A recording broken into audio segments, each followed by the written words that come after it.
Hello दोस्तों। आज मैं आपके सामने कोई डायलॉग लेके नहीं आया हूं, बल्कि सिर्फ एक शब्द लेके आया हूं।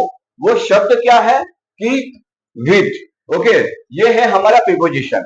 ये विथ जो है उसको हम सेंटेंस में कैसे यूज करेंगे, कौन सी जगह पे हम यूज करेंगे, इसको कैसे यूज करेंगे, इसका पूरा डिटेल वीडियो आज मैं बनाने वाला हूं। तो आप ये वीडियो को एंड तक देखें और जानिए कि विथ का कंप्लीट यूज वो कैसे होता है। तो दोस्तों शुरू करते हैं आज का हमारा सफर कि complete use of with.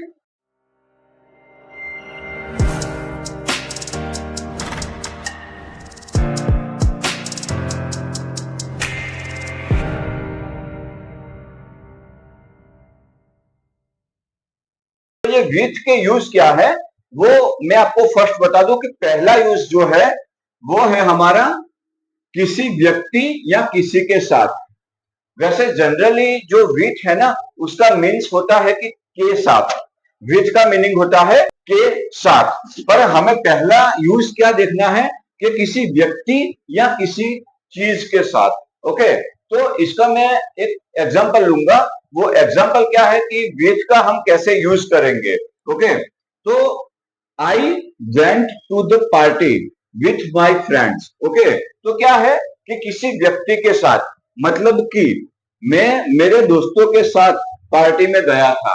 Okay, मैं मेरे दोस्तों के साथ पार्टी में गया था। तो मैं गया था लेकिन किसके साथ, तो कोई व्यक्ति के साथ। ओके, तो I went to the party with my friends. यहाँ पे ऐसा भी लिख सकते हैं कि I am going to the party with my friends, कि मैं मेरे दोस्तों के साथ पार्टी में जा रहा हूं। ओके, ये जो वेंट है वो पास्ट टेंस का सेंटेंस है। अगर मैं ऐसा लिखूंगा कि I am going to the party, तो वो होगा हमारा प्रेजेंट कंटिन्यूस टेंस। ओके, ये जो सेंटेंस है वो पास्ट टेंस का है, लेकिन हमें यहाँ पे एक ध्यान रखना है कि किसी व्यक्ति के साथ, यानी कि I went to the party, मैं गया था कहां पे, पार्टी में। किसके साथ, विथ माई फ्रेंड्स, तो किसी व्यक्ति के साथ। ओके, तो किसी व्यक्ति के साथ कुछ क्रिया हो रही है तो ये संकेत देने के लिए हम विथ का यूज करेंगे। अभी दूसरा क्या है, किसी चीज के साथ। ओके, किसी चीज के साथ, तो she mixed floor with water. उसने फ्लोर यानी कि आटा, आटे के साथ पानी मिलाया। ओके, उसने आटे के साथ पानी मिलाया। तो ये आटा क्या है, वो एक चीज है। ये वाटर क्या है, वो भी एक चीज है। तो वो दोनों चीजों को उसने एक दूसरे में मिलाया। ओके, तो यहाँ पे मैं ये सेंटेंस जो है वो हमारा पास्ट टेंस का है। अगर यहाँ पे मैं डी निकाल के एस लिखूंगा तो ये हो जाएगा सिंपल प्रेजेंट टेंस कि she mixes floor with water. Okay, तो वो हो जाएगा हमारा प्रेजेंट टेंस का। ये मेरा पास्ट टेंस का सेंटेंस है कि उसने आटे में पानी मिलाया। अभी तीसरा जो एग्जांपल मैं लेने वाला हूं वो क्या है कि the coffee with milk is delicious. मतलब कि कॉफी अगर दूध के साथ मिल जाए ना तो वो स्वादिष्ट हो जाती है। ओके, कॉफी अगर दूध के साथ मिल जाए तो वो स्वादिष्ट यानी कि डेलिशियस हो जाती है। तो द कॉफी वो एक चीज है, विथ मिल्क, तो मिल्क भी एक चीज है। यानी वो कॉफी जो है वो एक चीज के साथ, कौन सी चीज के साथ, कि मिल्क के साथ। तो विथ मतलब के साथ, विथ मतलब के साथ और विथ मतलब के साथ। तो दोस्तों यहाँ पे आपने गौर किया होगा कि किसी व्यक्ति के साथ या तो किसी चीज के साथ, ऐसा जब हमें कोई संकेत देना हो, ऐसा हमें जब कोई सेंटेंस बनाना हो तो हम विथ का यूज करेंगे। ओके, तो हम विथ का यूज करेंगे। अब दोस्तों इसका दूसरा यूज जो है वो दूसरा यूज क्या है, किसी विशेषता या गुण के साथ। ओके, तो ये विशेषता क्या होती है और ये गुण क्या होते हैं। ठीक है, विशेषता मतलब कि कोई स्पेशलिटी। ओके, और गुण मतलब कि कोई क्वालिटी। ओके, तो कोई क्वालिटी के साथ या तो कोई स्पेशलिटी के साथ हमें कोई सेंटेंस बनाना होता है कि इसने ये स्पेशलिटी के साथ ये किया, तो हम वो विथ से सेंटेंस बना सकते हैं। जैसे यहां पे मैंने एक सेंटेंस लिया है, he is a man with great courage. Okay, मतलब कि वो बहुत ही हिम्मत वाला व्यक्ति है, वो बहुत ही साहस वाला व्यक्ति है। ओके, तो he is a man with great courage. तो उसका जो ग्रेट करेज है ना, उसको इंडिकेट करने के लिए हमने एक शब्द बनाया कि विथ, मतलब कि वो एक साहस के साथ जो भी काम करता है, वो एक साहस के साथ, वो एक हिम्मत के साथ करता है। पर इसका मीनिंग क्या होगा कि he is a man with great courage, वह एक साहस वाला व्यक्ति है। ओके, ये क्या है कि वो व्यक्ति की एक क्वालिटी है। ओके, वो इसकी एक विशेषता है, उसका एक गुण है कि वह एक हिम्मत वाला व्यक्ति है, वह एक साहस वाला व्यक्ति है। तो ये क्वालिटी को जो इंडिकेट करने के लिए हमने विथ का यूज किया, कि उसके ग्रेट करेज को हमने संकेत देने के लिए हमने यहाँ पे विथ यूज किया कि he is a man with great courage. Okay, ये हो गई एक आदमी की विशेषता। ओके, एक आदमी की विशेषता। अभी दूसरा, he looked at me with a smile. Okay, ये क्या हो गया, एक गुण हो गया, इसमें विशेषता नहीं है कि उसने मेरे सामने देखकर स्माइल की। ओके, ये उसका एक अच्छा गुण है, उसका एक अच्छा व्यवहार है कि उसने मुझे स्माइल के साथ देखा। ओके, कि he looked at me with smile, मतलब उसने मुस्कुराते हुए मेरे सामने देखा। तो ये क्या है कि एक गुण को इंडिकेट करता है, अच्छे चरित्र को या एक अच्छे स्वभाव को इंडिकेट करता है कि उसने मुस्कुराकर मेरे सामने देखा, तो वो उसका एक अच्छा गुण हो गया। ओके, तो he looked at me with a smile, यहाँ पे जो विथ यूज हुआ है वो एक गुण को इंडिकेट करने के लिए हुआ है कि विथ ए स्माइल। अभी दोस्तों तीसरा सेंटेंस लेते हैं, the house with the red roof is mine. Okay, ये क्या है कि ये भी एक विशेषता बताता है, लेकिन वो व्यक्ति की विशेषता नहीं है, वो एक चीज की विशेषता है। क्या है कि द हाउस यानी कि मकान। ओके, वो मकान मेरा है जो कि द रेड रूफ वाला है। ठीक है, जिसकी लाल कलर की रूफ है, वो मकान मेरा है। इसका हिंदी क्या लेंगे हम कि लाल छत वाला घर हमारा है। ओके, लाल छत वाला घर हमारा है। पर जो लाल छत है उसको इंडिकेट करने के लिए, वो जो लाल छत है वो कोई विशेषता है, वो विशेषता को बताने के लिए हमने यहाँ पे विथ यूज किया है। ओके, तो ये हो गई एक आदमी या एक पर्सन की विशेषता, और ये हो गई एक चीज की विशेषता। तो उसको इंडिकेट करने के लिए हमने यहाँ पे विथ यूज किया है। अभी दोस्तों ये जो है वो विशेषता या गुण दिखाने के लिए हमें कोई सेंटेंस बनाना हो तो भी हम विथ का यूज करेंगे। अभी तीसरा लेते हैं कि तीसरा क्या है, किसी औजार या उपकरण का यूज जब हम करते हैं, मतलब कि किसी औजार उपकरण या कोई ऐसा साधन जिसका हम यूज करते हैं, जिसको यूज करके हमने ये क्रिया की है, तो ऐसा संकेत देने के लिए, ऐसा सेंटेंस बनाने के लिए हम ये विथ का यूज करेंगे। तो दोस्तों इसका एग्जांपल क्या होगा, देखो एक बार रिपीट करता हूं कि किसी औजार या उपकरण का उपयोग करने के लिए, ओके, कि किसी औजार या उपकरण का उपयोग हुआ है, ऐसा सेंटेंस बनाने के लिए हम विथ का यूज करेंगे। He cut the paper with scissors. Okay, cut मतलब काटना, पेपर मतलब कागज, और सीजर्स मतलब की कैंची। ओके, तो he cut the paper with scissors, तो उसने काटा क्या, पेपर, किससे, कैंची से। तो उसने कैंची का यूज किया, किसी औजार का यूज किया वो पेपर को काटने के लिए। तो वो जो सीजर का यूज किया उसके साथ में हम विथ यूज करेंगे। ओके, जो उसने सीजर्स का यूज किया उसको संकेत देने के लिए, ऐसा सेंटेंस बनाने के लिए हम विथ का यूज करेंगे कि उसने सीजर्स से पेपर काटा। ओके, अभी दूसरा सेंटेंस है, he writes with a pen. Okay, वह हमेशा पेन से ही लिखता है, वह पेंसिल का यूज नहीं करता है। ओके, तो क्या है कि वह पेन जो है वह एक औजार है, एक साधन है लिखने का। ओके, तो he writes with a pen, वो पेन से लिखता है। तो जो पेन से लिखता है वो पेन को संकेत देने के लिए हमने यहाँ पे विथ का यूज किया है। तीसरा सेंटेंस है, open the door with this की। ओके, बहुत सारी चाबियां लगाई लेकिन दरवाजा नहीं खुला, ताला नहीं खुला। तो लास्ट में मैंने क्या कहा कि ये चाबी लो और दरवाजा खोलो। तो वो चाबी क्या है?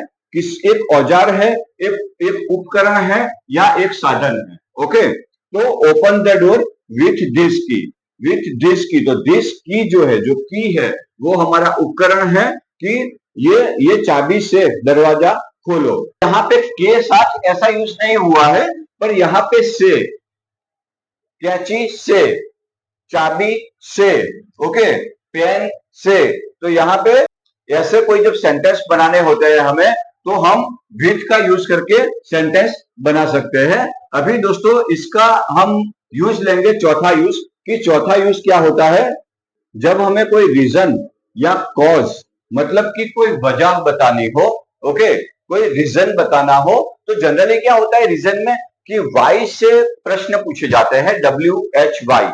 ओके, ये जो वाई है उससे प्रश्न पूछे जाते हैं, और बिकॉज है उससे हम वजह देते हैं। ठीक है, कि बिकॉज ऑफ दिस। तो ये क्या है कि यहाँ पे जो रीजन और कॉज, उसको जब संकेत देना होता है, ऐसा कोई सेंटेंस बनाना होता है, तो हम विथ का यूज भी करते हैं। ओके, ऐसा ही नहीं सिर्फ कि बिकॉज से ही वजह बताई जा सकती है, हम ये विथ जो है उससे भी वजह बता सकते हैं। ये एक इमोशनल सिचुएशन भी हो सकती है, ये एक इमोशनल सिचुएशन भी हो सकती है। तो इसका एक एग्जांपल लेते हैं दोस्तों। He was trembling with fear. Okay, तो ही वॉज मतलब क्या? वो था, लेकिन वो क्या था कि ट्रेम्बलिंग। ये ट्रेम्बलिंग मतलब कि कांप रहा था। ओके, ट्रेम्बलिंग मतलब कि कांप रहा था। तो ही वॉज ट्रेम्बलिंग, वो कांप रहा था, विथ फियर, डर से। ओके, तो यहां पे मैंने विथ का यूज किया लगाया कि से, मतलब कि किसी वजह से। कौन सी वजह से? कि फियर की वजह से। वो कांप रहा था, क्यों? एक रीजन, फियर था। ओके, डर था उसको, तो वो डर की वजह से कांप रहा था। He was trembling with fear. तो ये एक रीजन इंडिकेट हो गया, ये एक वजह इंडिकेट हो गई कि वो डर से कांप रहा था। अब दूसरा एग्जांपल है दोस्तों, she was filled with Joy, मतलब कि वो खुशी से भर गई। ओके, वो खुशी से भर गई। तो क्या है कि she was field, she was field मतलब कि वो भर गई, पर किससे? उसकी वजह क्या है? With Joy. इतनी खुशी थी उसको कि वो खुशी से भर गई। तो ये एक वजह बताना, एक रीजन बताने के लिए कोई सेंटेंस हमको बनाना है, उसके लिए भी हम विथ का यूज करते हैं। तो दोस्तों अब देखते हैं इसका पांचवा यूज, कि पांचवा यूज क्या है। मैनर या वे, मतलब कि क्या? कि कोई तरीका या तो कोई काम करने का ढंग। ओके, कि तरीका क्या है या ढंग क्या है, ऐसे हमें कोई सेंटेंस बनाने हैं, तो हम विथ का यूज करेंगे। इसको डिटेल में देखते हैं कि वो तरीका क्या होता है, वो ढंग क्या होता है, कि किसी मैनर से या किसी वे से। तो he spoke with confidence. Okay, मतलब कि उसने आत्मविश्वास के साथ बात की, उसने मुझसे आत्मविश्वास के साथ बात की। वो क्या था? उसका एक ढंग था बात करने का, उसका एक तरीका था बात करने का, कि उसने आत्मविश्वास से बात की। तो ही स्पोक विथ, उसने मुझसे बात की, विथ के साथ। ओके, के साथ, किसके साथ? कॉन्फिडेंस के साथ। उसने मुझसे कॉन्फिडेंस के साथ बात की, उसने मुझसे कॉन्फिडेंस से बात की। ओके, तो ये एक तरीका हो गया, एक बात करने का ढंग हो गया, वहां पे हम विथ का यूज करेंगे। Okay, he spoke with confidence. अब दूसरा एग्जांपल लेते हैं कि she handled the situation with care. अब शी हैंडल, हैंडल मतलब कि आप सबको पता है कि कोई स्थिति को संभालना। Okay, she handled the situation, situation यानी कि स्थिति। She handled the situation with care, उसने संभाला, स्थिति को संभाला, पर कैसे संभाला? एक केयर के साथ। ओके, एक उसने केयरफुली वो स्थिति को संभाल लिया, वो परिस्थिति जो खड़ी हुई थी उसको केयरफुली संभाल लिया। तो she handled the situation with care, care के साथ। ओके, केयर के साथ। तो ये उसका एक ढंग हो गया, कि एक तरीका हो गया उसका सिचुएशन संभालने का। अभी तीसरा एग्जांपल क्या है कि वर्क विथ पेशेंस, ओके, कि धैर्य से काम लो, धीरज से काम लो, ओके। तो ये एक इंपरेटिव सेंटेंस है, इसमें यू यूज नहीं हुआ है, इसमें कोई सब्जेक्ट यूज नहीं हुआ है, पर मैंने किसी को ऐसा बताया कि धैर्य से काम लीजिए, सिचुएशन ऐसी है तो जल्दबाजी मत कीजिए, क्या कीजिए, वर्क विथ पेशेंस। तो ये भी एक काम करने का तरीका है, ओके, वर्क विथ पेशेंस, यानी कि धैर्य से काम लीजिए, धीरज से काम लीजिए। तो जब हमें कोई मैनर, कोई वे, या तो कोई ढंग या तरीका ऐसा कुछ इंडिकेट करना हो सेंटेंस में, तो हम विथ का यूज करेंगे। अभी दोस्तों इसका छठा जो मीनिंग है वो क्या होगा कि ऑपोजिशन या तो फिर कॉन्फ्लिक्ट, यानी कि कोई संघर्ष, ओके, कोई संघर्ष की ऐसी कोई सिचुएशन आ जाती है या तो कोई विरोध की सिचुएशन आ जाती है, तो क्या होता है कि विथ का यूज होता है। अब ये सिचुएशन एक ऐसी होती है कि जैसे मैं आपके साथ असहमत हूं, मैं आपके साथ सहमत नहीं हूं, तो I am totally disagree with you, okay, I am completely disagree with you. तो ये एक संघर्ष की सिचुएशन है। वैसे ही ये हम एक सेंटेंस लेते हैं, don't argue with me, okay, ये एक संघर्ष हो गया, एक विरोध हो गया कि डोंट आर्ग्यू विथ मी, आप मुझसे बहस मत करो, ओके, तो मुझसे, okay, don't argue with me, मुझसे बहस मत करो, उसके लिए हमने यहाँ पे विथ का यूज किया है कि कोई कॉन्फ्लिक्ट की सिचुएशन है, कोई विरोध की सिचुएशन है। अभी और आगे लेंगे, he fought with the king, okay, he fought with the king, उसने राजा के साथ लड़ाई की, ओके, उसने राजा के साथ लड़ाई की। तो ये जो विथ है ना, कि he fought with the king, तो राजा के साथ, मतलब ये क्या है कि डोंट आर्ग्यू विथ मी, मेरे साथ आर्गुमेंट मत करो, उसने राजा के साथ लड़ाई की। तो ये जो दोनों सिचुएशन है ना, वो ऑपोजिशन सिचुएशन है, वो दोनों एक विरोध की सिचुएशन है, वो एक कॉन्फ्लिक्ट की सिचुएशन है। तो ऐसी सिचुएशन में भी हम विथ का यूज करते हैं। अभी दोस्तों हम लेंगे सेवंथ यूज ऑफ विथ। तो सेवंथ यूज क्या है कि ये होता है सेपरेशन या तो ज्वाइन, यानी कि अलग करना या तो कि ज्वाइन करना, ओके। ज्वाइन क्या करना कि कोई प्रोग्राम हो रहा है उसे हम ज्वाइन करने जा रहे हैं, ठीक है। अलग क्या करना है कि मैं जो काम कर रहा हूं वो मुझसे अलग हो गया क्या, मतलब मैंने जो काम करने की क्रिया पूरी हुई तो मैं थोड़ा काम से अलग हुआ कि नहीं, ऐसी सिचुएशन को दिखाने के लिए, फिर से एक बार रिपीट करता हूं कि मैं वो काम से थोड़ा अलग हुआ कि नहीं, ऐसी एक सिचुएशन दिखाने के लिए, और हम लोग कोई प्रोग्राम ज्वाइन करने जा रहे हैं, ऐसी सिचुएशन को दिखाने के लिए हम विथ यूज करते हैं। तो इसका मैं एग्जांपल लूंगा, are you finished with your work, okay, मतलब कि क्या आप अपने काम से अलग हुए, अलग हो गए, ओके। इसका एक मीनिंग ये भी होता है कि क्या आपने अपना काम पूरा कर लिया, ओके। तो इसका हम ये मीनिंग लेंगे कि are you finished with your work, मतलब कि क्या आप अपने काम से अलग हो गए। अभी दूसरा यूज जो है दोस्तों वो क्या लेंगे, let's get with the program, okay, let's get with the program. तो क्या है, चलो अब कार्यक्रम शुरू करते हैं, या तो चलो अब कार्यक्रम से जुड़ते हैं, ओके। तो let's get with the program, तो चलो अब कार्यक्रम से जुड़ते हैं, यानी कि कार्यक्रम अब चालू करते हैं। तो ऐसा जब कोई सेंटेंस बनाना हो तब भी विथ का यूज होता है। अब दोस्तों इसका हम आठवां यूज देखेंगे कि आठवां यूज क्या है, कि रिलेशन या तो कंपैरिजन, यानी कि कोई संबंध स्थापित करना या तो फिर किसी के साथ कंपैरिजन करना, ओके।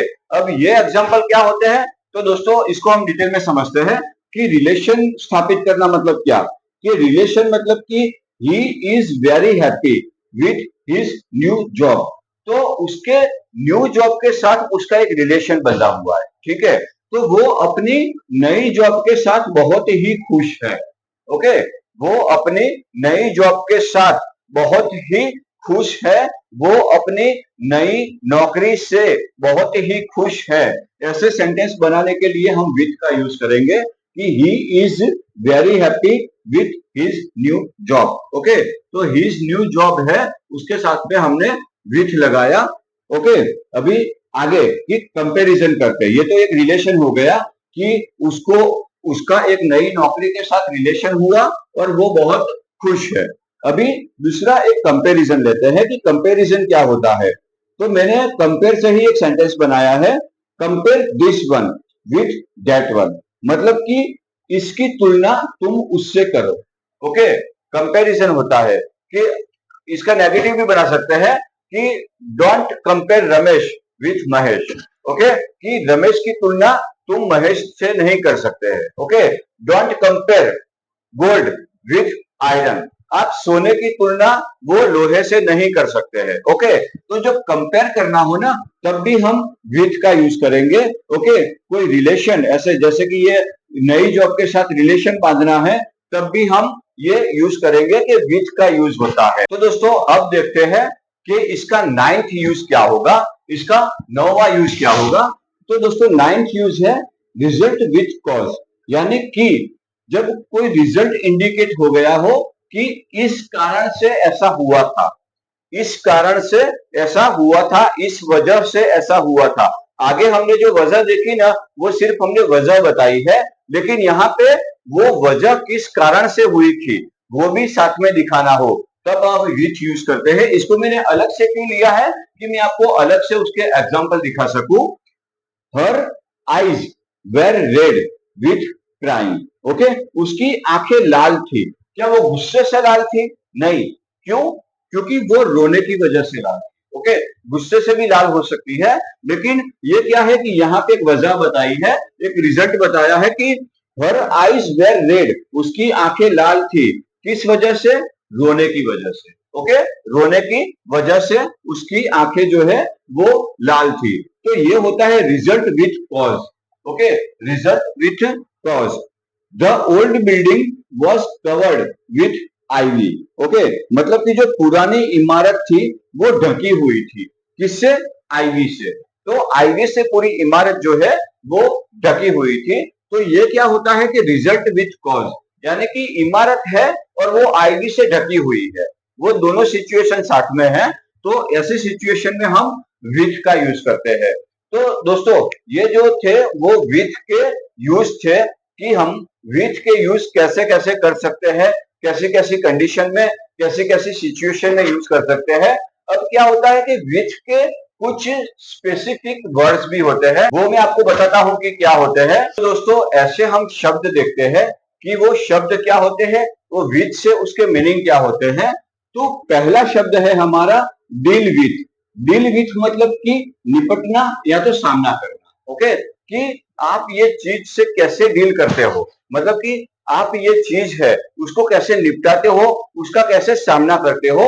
उसका मैंने एक एग्जांपल लिया है, how do you deal with this situation, कि ये जो सिचुएशन है उसको आपने कैसे सामना किया। ओके, कि how do you deal with this situation. तो ये क्या हो गया कि निपटना या तो सामना करना, मतलब कि डील विथ, तो आपने ये सिचुएशन से कैसे डील की। ओके, दूसरा सेंटेंस क्या है कि एग्री विथ। एग्री विथ मतलब कि सहमत होना। मैंने अभी आपको बोला ना कि विरोध की स्थिति में भी हम विथ यूज कर सकते हैं और सहमत की सिचुएशन में भी हम विथ यूज करते हैं। जैसे कि आई एग्री विथ यू, अगर असहमत है तो I disagree with you. Okay, तो agree with, disagree with यानी कि सहमत होना या असहमत होना, आई एग्री विथ यू, ऐसी सिचुएशन में भी हम विथ का यूज कर सकते हैं। अभी तीसरा एक क्या है कि कंप्लाई विथ।